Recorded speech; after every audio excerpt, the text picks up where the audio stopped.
Mas tumitindi at mas nagiging kapanapanabik ang mga kaganapan sa Sigabo dahil simula Lunes siwa, magsisimula na ang inaabangang pangalawang yugto ng kwento.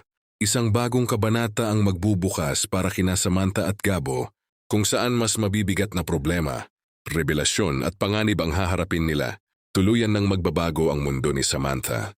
Matapos magsimulang mabunyag ang mga lihim na matagal nang itinatago ng kanyang pamilya, nagkakabukingan na at unti-unti nang lumalabas ang mga baho at katotohanang maaaring makasira sa kanilang samahan.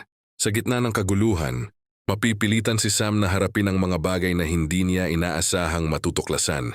Dahil sa mga pangyayaring ito, mapapadpad si Samantha sa lugar ni Gabo. Isang mundong malayo sa nakasanayan, niyang buhay.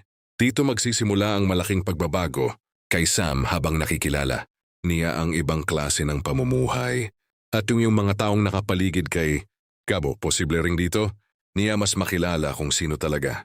Si Gabo sa likod ng lahat ng kanyang sikreto, samantala hindi hahayaang mapahamak ni Gabo si Samantha.